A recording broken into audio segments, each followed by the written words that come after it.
C'est l'histoire d'une femme. Tu étais en Afrique. Je ne vais pas dire le pays. Elle était en Afrique. Et elle a rencontré un homme. Donc, quand elle a rencontré l'homme, ils sont restés ensemble. Elle était étudiante quand elle a rencontré cet homme-là. Donc, elle a eu ses diplômes et tout. Elle a commencé à travailler à la banque. Écoutez, hein, ça veut dire que quand elle a rencontré le gars là, le gars, lui, il n'était pas étudiant. Ça veut dire que c'est quelqu'un qui avait arrêté ses études depuis. Mais elle là, elle était étudiante. Donc, elle avait un avenir prometteur. Mais vous connaissez Affaire d'amour. Elle est tombée fan du gars. Mais quand elle a rencontré le gars vivait chez un tuteur. Ça n'allait pas chez lui, il se débrouillait. Mais elle est tombée fan du gars. Elle a commencé à sortir avec le gars. Et le gars même s'est retrouvé à la rue. Quand le gars s'est retrouvé à la rue là, elle a pris le gars, elle a ramené le gars en famille. C'est-à-dire qu'elle vivait en famille, elle a ramené le gars est venu vivre chez ses parents, tellement qu'elle aimait le gars. Elle a convaincu ses parents pour que ses parents hébergent son gars, tellement qu'elle l'aimait. Donc voilà comment le gars vivait chez elle, en famille. Et très souvent, le gars lui disait, tu sais chérie, je suis ici en Afrique, je n'ai pas d'avenir, je n'ai pas de boulot, je n'ai pas de diplôme. S'il te plaît, le mieux là, c'est que j'aille me chercher en beng. C'est que j'aille me chercher en beng. Il faut que j'aille me chercher en beng. Mais le gars parlait tellement, il répétait tellement ça, il répétait. Jusqu'à il a fini par convaincre la go. Elle maintenant, elle a pris ses économies. C'est-à-dire que le jeton, elle avait de côté là. Elle a pris ça. Elle lui a fait confiance. Elle dit, ok chérie, je vais te donner le jeton. Tu vas faire, tu vas trouver un mouvement. Parce que le gars dit qu'il connaît un mouvement là, où le ZA sort, où le visa sort.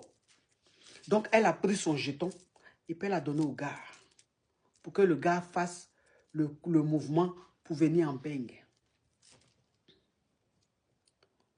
Voilà comment le gars a fait le mouvement. Dieu merci, ça a marché. Le gars est venu en beng. Quand il est venu en beng, ils étaient toujours en contact. Et le gars lui disait, tu ne peux pas être en Afrique, moi je vais être ici en Europe. Alors que tu es ma femme, alors que je veux qu'on vive ensemble. Donc je veux que tu abandonnes tout pour venir ici en beng, pour rester avec moi. Donc à force de dire, elle-même elle hésitait parce que quand elle a fini, elle travaillait à la banque. Elle avait un bon poste à la banque. Donc elle hésitait. Tapotez, le live est bloqué. La team TikTok, tapotez, le live est bloqué s'il vous plaît. Donc elle hésitait, elle ne voulait pas. Mais l'amour, elle aimait tellement le gars qu'elle avait envie de rejoindre l'homme de sa vie. En ce moment-là, c'est ce qu'elle se disait. Elle a envie de rejoindre l'homme qu'elle aime. Quand elle a expliqué ça à ses parents lui ont dit non. Tu as un avenir prometteur. Tu viens de finir tes études, tu as eu un bon poste. Il ne faut pas tout laisser pour aller en beng. En beng, là, quand tu vas arriver là-bas, là, tu risques de recommencer tout à zéro parce que le diplôme que tu as là ne sera peut-être pas reconnu. Ils vont te demander de recommencer et ce n'est pas sûr que tu travailles en banque là-bas. Tu vas aller là-bas, ta vie va recommencer. Ça sera un peu compliqué. S'ils t'aiment vraiment là, vous deux là, vous pouvez rester ensemble. Toi, tu restes ici, tu as ton boulot, ton bon boulot. Lui, il reste en beng là-bas. Et puis, vous faites la navette. Vous connaissez amour. Vous connaissez amour. Quand on dit que l'amour rend aveugle, c'était ça. Donc, elle n'écoutait plus ses parents. Elle écoutait le gars parce qu'elle était fan du gars.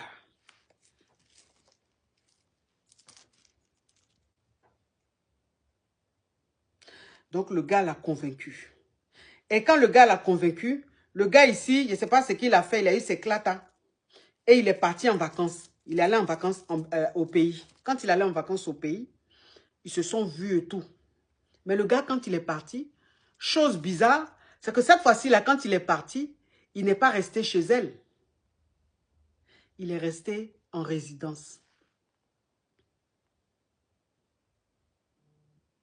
Elle lui a dit, tu peux venir en famille, tu peux venir, quand tu viens là, tu peux rester à la maison. Il dit non, je vais prendre une résidence. Bon, il lui a dit non, tu sais, maintenant il faut qu'on ait notre intimité. Je vais venir, je vais aller en famille, c'est mieux. Je reste dans une résidence et tout. Il a convaincu, il est resté en résidence.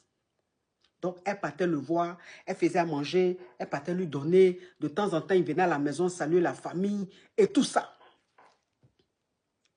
Donc, quand il est arrivé, elle lui a dit, bon, comme tu es là, il faut aller au moins se faire coco. Va au moins te présenter où on fait la dot pour confirmer, pour légaliser notre union.